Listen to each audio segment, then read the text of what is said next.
அனைவருக்குமே வணக்கம்.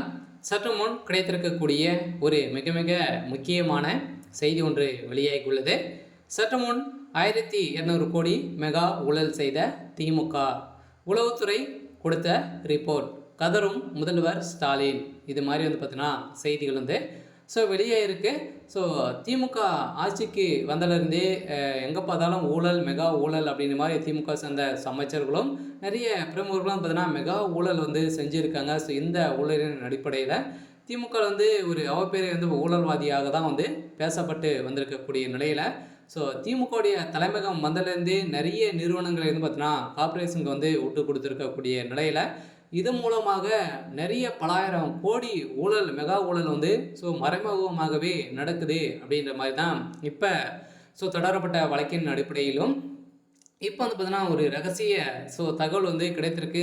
முதல்வர் ஸ்டாலின் அவர்கள் செய்த மெகா ஊழலின் அடிப்படையில் அவருக்கு மாதம் 1200 கோடிக்கு மேலே போகுது, டெண்டர் மூலமாக போயிருக்கு அப்படின்ற மாதிரி இப்போ ஆதாரங்கள் சிக்கிருக்கு. இந்த நிலையில் தான் உளவுத்துறை கொடுத்த ரிப்போர்ட்டின் அடிப்படையில் அமித்ஷா அதிரடியாக களத்தில் இறங்கியிருக்காங்க. இப்போ திமுகவில் இப்போ பெரும் கதறல் சவுண்டு தான் கேட்டு இருக்கு. இதை பற்றி இந்த வீடியோவில் நம்ம முழுமையாக பார்க்கலாம். அதுக்கு முன்னாடி நம்ம சேனலுக்கு இப்போ தான் நீங்கள் முதல் முறையாக வந்திருக்கீங்க அப்படின்னா மறக்காமல் நம்மளுடைய சேனலை சப்ஸ்கிரைப் பண்ணி சப்போர்ட் பண்ணுங்கள். வாங்க வீடியோக்குள்ளே போகலாம்.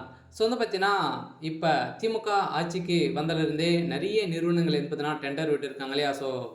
மின்சாரத்துறை அமைச்சரும் டெண்டர் விட போகிறதாகவும் ஒரு தகவல் வெளியே இருக்குது. நிறைய மின்சாரத்துறை செந்தில் பாலாஜி அவர்கள் பார்த்தீங்கன்னா மின்சாரத்துறை அமைச்சராக இருக்கார். இதில் பார்த்தீங்கன்னா சூரிய ஒளி மூலமாக பார்த்தீங்கன்னா வாங்கக்கூடிய டெண்டர்கள் அனைத்தையுமே கொடுத்துருக்கக்கூடிய நிலையில் அவங்களுடைய திமுகவுடைய முக்கிய புள்ளிகளுக்கு தான் பார்த்தீங்கன்னா கொடுத்தே இருக்காங்க. அவங்களுக்கு எவ்வளோ மெகா ஊழல் நடக்குது அப்படின்னு பார்த்தீங்கன்னா அவங்களுக்கு தெரிஞ்சவங்களை கொடுத்து அதில் பாதி பணங்களை திமுக மெகா ஊழல் செய்யுது. எப்போவுமே பார்த்தீங்கன்னா ஒவ்வொரு துறையும் டெண்டரோட போகிறதாகவும் ஒரு தகவல் வெளியேறிந்த நிலையில் தான் இப்போ சில துறைகள்லாம் டெண்டர்கள் தான் இருக்குது. இதன் அடிப்படையில் திமுகவுடைய தலைமையகம் பார்த்தீங்கன்னா வருடம் வருடம் மாதம் பார்த்தீங்கன்னா ஒரு 1200 கோடிக்கு மேலே பார்த்தீங்கன்னா மெகா ஊழல் செய்கிறாங்க. இந்த செய்தியின் அடிப்படையில் தான் பார்த்தீங்கன்னா இப்போ உளவுத்துறை கண்டுபிடிக்கப்பட்ட ரிப்போர்ட்டின் அடிப்படையில் தான் இப்போ அதிரடியாக உளவுத்துறை இறங்கியிருக்காங்க.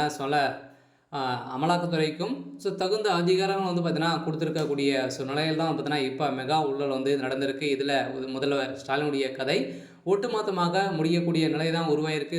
வருகின்ற சட்டமன்ற தேர்தலுக்குள்ளே திமுகவுடைய கதி என்ன அப்படின்னு தான் எல்லாருடைய கேள்வியாக இருந்திருக்கு. இருந்தாலும் திமுகவை சேர்ந்த அமைச்சர்களும் பார்த்தீங்கன்னா நிறைய குவாரிகள் வைத்திருக்க, மணல் குவாரி, இது மாதிரி நிறைய ஊழல் பண்ணக்கூடிய நிலை உருவாகியிருக்கு. அவங்களுடைய வீட்டிலும் ரைடுகள் நடந்து நிறைய எக்கச்சக்கமான பணங்களும் சிக்கி வந்திருக்கக்கூடிய நிலையில் இப்போ திமுகவுடைய தலைமைக்குமே மோசமாக சிக்கியிருக்காங்க. இருந்தாலும் என்ன நடக்க போகுது அப்படின்றத வெயிட் பண்ணி பார்க்கலாம். இது மாதிரி செய்திகளை தெரிஞ்சுக்கணும் அப்படின்னா மறக்காமல் நம்மளுடைய சேனலை சப்ஸ்கிரைப் பண்ணி சப்போர்ட் பண்ணுங்கள். தேங்க்யூ.